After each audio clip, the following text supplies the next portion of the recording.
ब्रह्मांड ही सब कुछ है। समय, स्पेस और मैटर सब कुछ इसी में समाहित है। हमारी पृथ्वी इस ब्रह्मांड में चट्टान का घूमता हुआ एक कण भर है, जो हमारी मिल्की वे गैलेक्सी में मौजूद 200 अरब तारों में से एक का चक्कर काट रही है। ये विशाल संरचना 90 अरब प्रकाश वर्ष की दूरी में फैले आकाश गंगाओं के सागर में सिर्फ एक बूंद के समान है। ये हमारा घर है, हमारी पृथ्वी, सुख सुविधाओं से भरपूर एक आरामदायक ग्रह। एक बार रोजमर्रा के कामों को छोड़ आसमान को देखिए, क्या दिखाई देता है। आसमान में फैली एक विशाल काली चादर में टिमटिमाते हुए तारे कितने खूबसूरत लग रहे हैं। रात में हम जिन तारों को देख पाते हैं वो सब हमारी मिल्की वे गैलेक्सी के एक छोटे से पैच के तारे हैं। हमारी गैलेक्सी में हम यहाँ रहते हैं और रात के समय में हमें सिर्फ इस छोटी सी जगह के तारे दिखाई देते हैं। कितनी विशाल है हमारी गैलेक्सी, लेकिन क्या ब्रह्मांड के सापेक्ष में हमारी गैलेक्सी का कोई अस्तित्व है? नमस्कार दोस्तों, मैं हूँ श्याम तोमर। स्वागत करता हूँ आपका इस एपिसोड में, जिसमें हम ब्रह्मांड के आखिरी छोर तक का सफर करेंगे। तो अपनी सीट बेल्ट बांध लीजिए, क्योंकि हमारा ये सफर बहुत ही रोमांचक और खतरों से भरा होने वाला है। तो चलिए पृथ्वी की सतह से उड़ान भरते हैं और ब्रह्मांड के आखिरी छोर की ओर चलते हैं। जैसे जैसे हम पृथ्वी की सतह से ऊपर उठते जा रहे हैं, वैसे वैसे हमें पृथ्वी की सतह ब्लू स्फीयर की तरह दिखने लगी है। यह है इंटरनेशनल स्पेस स्टेशन, इंसानों द्वारा स्पेस में बनाई गई सबसे बड़ी चीज। ये 27,580 किलोमीटर प्रति घंटे की रफ्तार से पृथ्वी के चक्कर काट रहा है, जो कि पृथ्वी की सतह से लगभग 400 किलोमीटर ऊपर है। और ये 24 घंटे में लगभग 16 बार पृथ्वी के चारों ओर घूम जाता है। जैसे ही हम इंटरनेशनल स्पेस स्टेशन से और ऊपर जाते हैं, तो हमें इंसानों द्वारा बनाई गई कुछ और चीजें दिखाई देती हैं। सैटेलाइट्स। अंतरिक्ष में इंसानों द्वारा भेजी गई हजारों सैटेलाइट्स पृथ्वी का चक्कर काट रही हैं। सैटेलाइट्स का अंतरिक्ष में एक जाल सा बिछा हुआ है। चलिए और ऊपर चलते हैं। इतने ऊपर से पृथ्वी का नजारा तो देखिए, कितना खूबसूरत लग रहा है हमारा ये नीला ग्रह। हम पहुंच चुके हैं चांद के पास। हमसे पहले यहाँ पर 12 एस्ट्रोनॉट्स आ चुके हैं, जिनमें नील आर्मस्ट्रांग पहले व्यक्ति थे जो इसकी सतह पर उतरे थे, और उनके पैरों के निशान आज भी चांद की सतह पर देखे जा सकते हैं। चांद पर कोई वायुमंडल नहीं है, इस वजह से ये निशान सदियों तक ऐसे ही बने रहेंगे। हम अभी अपने घर से लगभग 4 लाख किलोमीटर दूर हैं और चंद्रमा से हमारा ग्रह कुछ इस तरह का दिखाई देता है। ऐसा लग रहा है जैसे अंतरिक्ष में एक ब्लू मार्बल रखी हो। चांद की सतह एक बैटल फील्ड की तरह लग रही है, जिसने पिछले अरबों सालों से कॉमेट्स और एस्ट्रॉइड्स की मार को झेला है। चांद का कोई वायुमंडल नहीं है जो कि कॉमेट्स या एस्ट्रॉइड्स को स्पेस में ही जला दे। सौभाग्य से हमारी पृथ्वी का वायुमंडल है जो हमें स्पेस से आने वाले खतरों से बचाता है। चलिए अंतरिक्ष में एक लंबी छलांग लगाते हैं। ये है हमारे सौर मंडल का सबसे चमकीला ग्रह वीनस। इसको पृथ्वी की छोटी बहन बोला जाता है, क्योंकि ये पृथ्वी की ही तरह रॉकी प्लैनेट है, जिसकी ग्रेविटी लगभग पृथ्वी के ही समान है। लेकिन ये ग्रह एक नर्क की तरह है, क्योंकि इस पर होती है भयंकर बारिश, पानी की नहीं बल्कि एसिड की। इसके एटमॉस्फेयर में जो बादल दिखाई दे रहे हैं वो सल्फ्यूरिक एसिड के हैं। हमारे सौर मंडल में सिर्फ वीनस ही एकमात्र ऐसा ग्रह है जिस पर सबसे ज्यादा ग्रीन हाउस इफेक्ट होता है। सूर्य की गर्मी इस पर आती तो है, लेकिन वापस नहीं जा पाती, जिस वजह से हीट इसके एटमॉस्फेयर के अंदर ट्रैप होकर रह जाती है। यही कारण है कि शुक्र ग्रह हमारे सौर मंडल का सबसे गर्म ग्रह है, जिसका तापमान 465 डिग्री सेल्सियस है। इसकी सतह पर काफी मात्रा में ज्वालामुखी मौजूद हैं, जो इस ग्रह को और ज्यादा खतरनाक बनाते हैं। इस एंग्री प्लैनेट पर कुछ भी सरवाइव नहीं कर सकता। चलिए अपनी जर्नी को और आगे बढ़ाते हैं। ये है सूर्य के सबसे पास मौजूद ग्रह मरकरी। इस ग्रह की धरती हमारे चंद्रमा जैसी नजर आती है, जिस पर बड़े बड़े गड्ढे मौजूद हैं। इस ग्रह के दिन और रात के टेम्परेचर में बहुत ज्यादा डिफरेंस है। रात के समय में इसका तापमान -170 डिग्री सेल्सियस पहुंच जाता है, तो दिन के समय में 400 डिग्री सेल्सियस को भी पार कर जाता है। चलिए आगे बढ़ते हैं। यह है हमारा भगवान। यही है जो अपनी ऊर्जा से पृथ्वी पर जीवन को चला रहा है। अगर ये न होता तो हम न होते। पृथ्वी से लगभग 150 मिलियन किलोमीटर दूर मौजूद ये तारा इतना बड़ा है कि इसमें लाखों पृथ्वियां समा जाएं। सूर्य इतना भारी है कि इसकी ग्रेविटी पूरे सोलर सिस्टम को कंट्रोल कर रही है। इससे निकलने वाली लपटें इतनी बड़ी होती हैं कि सूर्य की सतह से हजारों किलोमीटर ऊपर तक चली जाती हैं। चलिए अपनी यात्रा को आगे बढ़ाते हैं। ये है पृथ्वी का सबसे नजदीकी ग्रह मंगल। इसकी धरती लाल है, इस वजह से इसे लाल ग्रह भी बोला जाता है।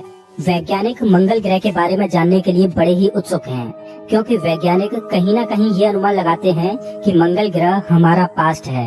वैज्ञानिक मानते हैं कि अतीत में मंगल की धरती पर जीवन फला फूला होगा।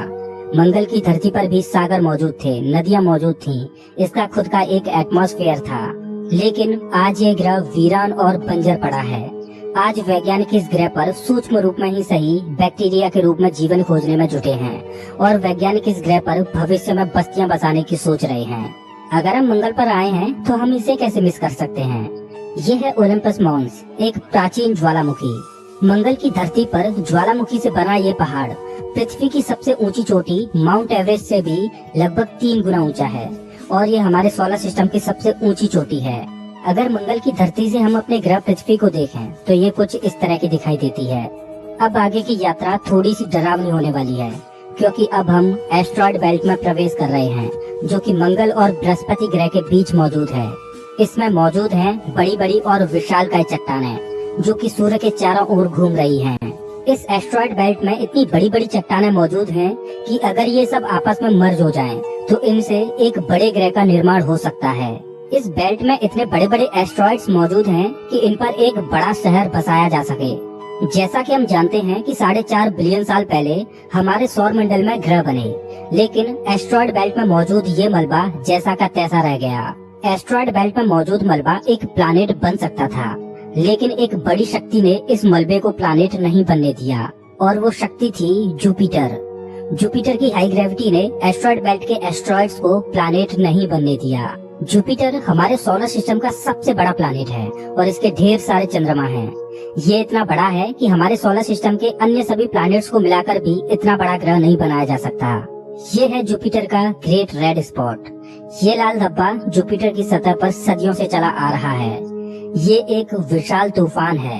ये रेड स्पॉट इतना बड़ा है कि इसमें 3 पृथ्वियां आ जाएं। जुपिटर एक गैसीय प्लैनेट है, इस वजह से इसकी सतह पृथ्वी की तरह ठोस नहीं है। अगर आप जुपिटर की सतह पर उतरे तो आप इसकी सतह पर खड़े नहीं हो सकते, बल्कि सीधे इसके अंदर चले जाओगे। जुपिटर जितना वायलेंट और विनाशकारी है, वहीं इसके चंद्रमा जीवन के पनपने के लिए आइडियल साबित होते हैं। जुपिटर के दर्जनों चंद्रमाओं में से एक है यूरोपा, जो कि पूरी तरह बर्फ की मोटी चादर से ढका हुआ है। वैज्ञानिक मानते हैं कि यूरोपा की सतह पर जमी हुई बर्फ के नीचे पानी तरल रूप में मौजूद है। इस पर पानी का तरल रूप में होना जीवन के होने की संभावनाओं को बढ़ा देता है। हमारे सोलर सिस्टम में बृहस्पति ग्रह के चंद्रमा यूरोपा पर वैज्ञानिक जीवन होने की प्रबल संभावनाएं जताते हैं। हमारा अगला पड़ाव है हमारे सौर मंडल का सबसे खूबसूरत प्लैनेट सैटर्न। शनि ग्रह के छल्ले इसकी सुंदरता में 4 चांद लगाते हैं, जो कि इसकी सतह से लाखों किलोमीटर ऊपर तक फैले हैं। शनि ग्रह को अपने सोलर सिस्टम का ताज माना जाता है। ये है शनि ग्रह का एक चंद्रमा टाइटन। इसका खुद का एक एटमॉस्फेयर है, इस पर हवा है, बारिश होती है, यहाँ तक कि इस पर ऋतुएं भी बदलती हैं। इस पर नदियाँ और सागर मौजूद हैं। ये चंद्रमा देखने में लगभग पृथ्वी की ही तरह है, लेकिन इस पर जो नदियाँ और सागर हैं वो पानी के नहीं बल्कि लिक्विड नेचुरल गैस के हैं। अगर हम किसी भी तरह इस नेचुरल गैस को पृथ्वी पर ला पाएं, तो ये इतनी ज्यादा है कि हजारों सालों तक ये हमारे शहरों को रोशन कर सकती है।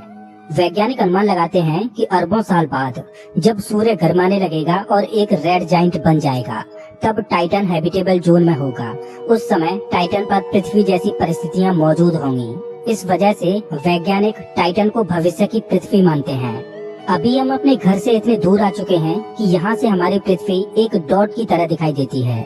अब जैसे जैसे हम अंतरिक्ष की गहराई में और आगे बढ़ते जाएंगे, वैसे वैसे पृथ्वी हमारी आंखों से ओझल होती जाएगी। हमारा अगला पड़ाव है यूरेनस। प्राचीन समय में यूरेनस और नेपच्यून के बारे में कोई भी जानकारी नहीं थी, जब तक कि टेलीस्कोप का आविष्कार नहीं हुआ।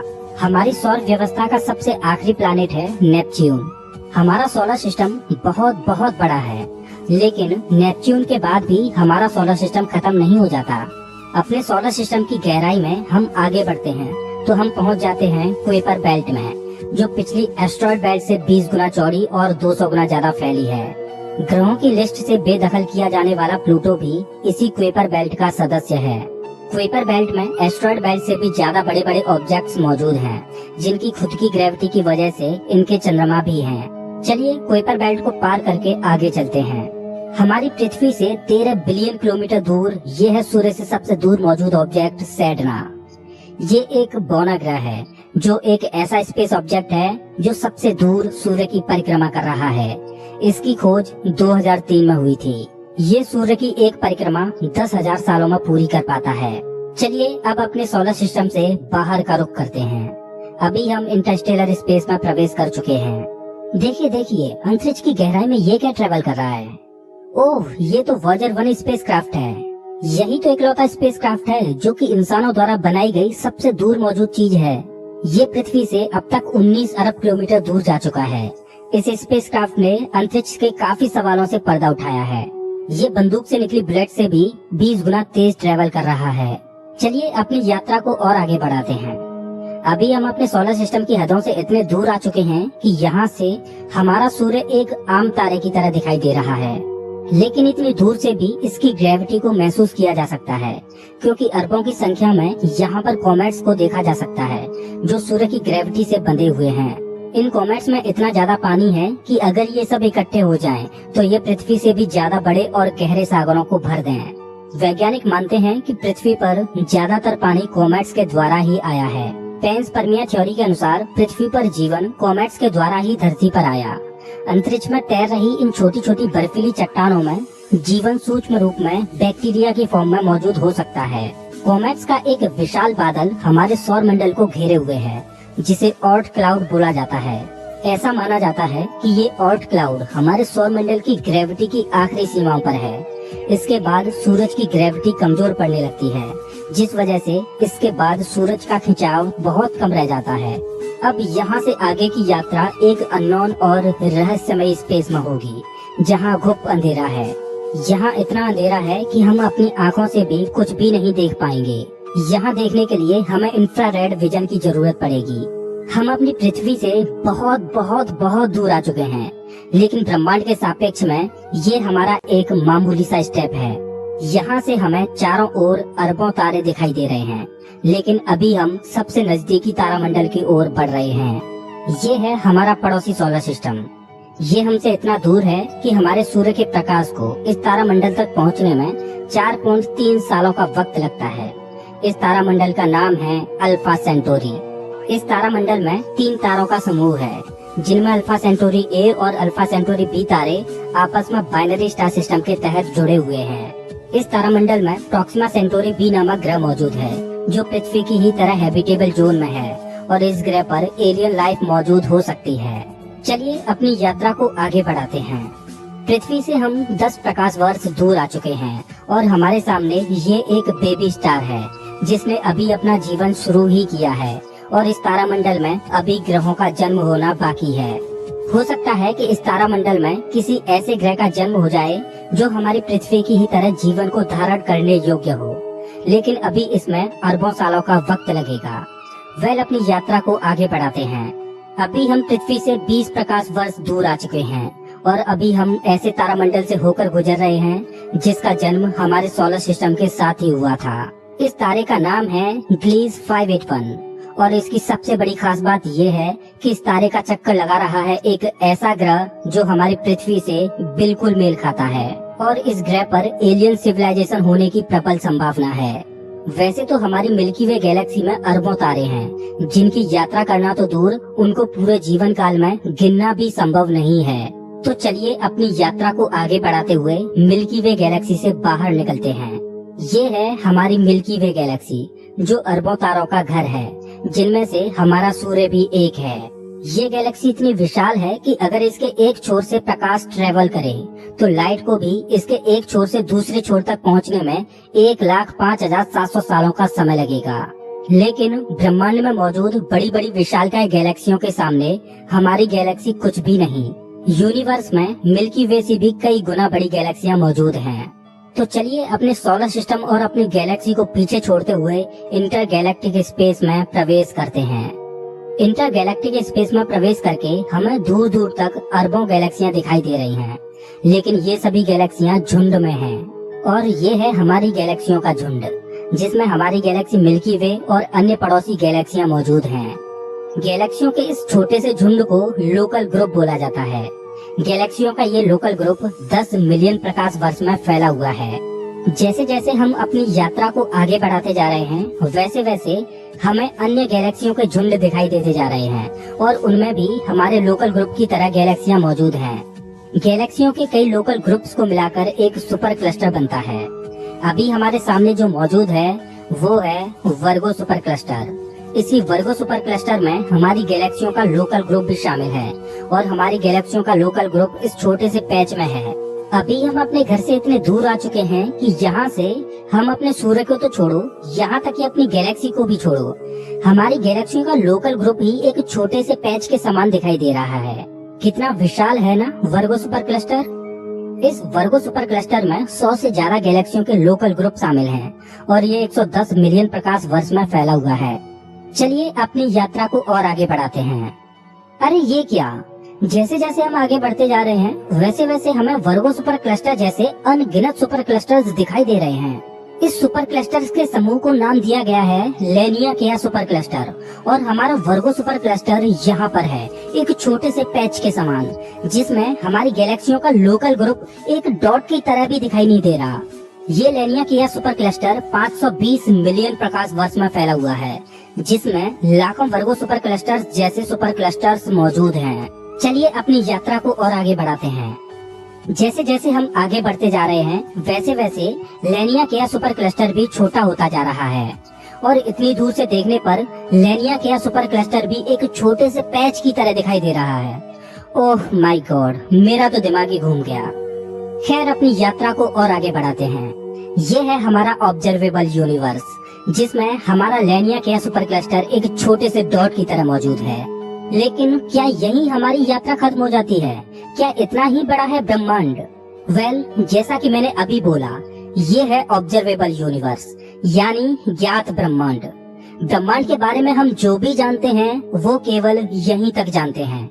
हो सकता है कि ब्रह्मांड का विस्तार आगे भी हो जो अनंत तक चलता जा रहा हो, लेकिन वहाँ से हम तक कोई प्रकाश ही नहीं पहुँच पा रहा हो जिससे हमें ऑब्जर्वेबल यूनिवर्स के बाहर का भी पता चल सके। वैज्ञानिक ये भी अनुमान लगाते हैं कि हो सकता है कि हमारे यूनिवर्स जैसे असंख्य यूनिवर्स और मौजूद हो सकते हैं, जिनमें हमारा ये ब्रह्मांड एक विशाल सागर में एक छोटी सी बूंद के समान हो। खैर मल्टीवर्स यानी एक से ज्यादा ब्रह्मांडों का अस्तित्व है कि नहीं ये कोई नहीं जानता और न ही हमारे पास मल्टीवर्स यानी महाब्रह्मांड के कोई सबूत हैं।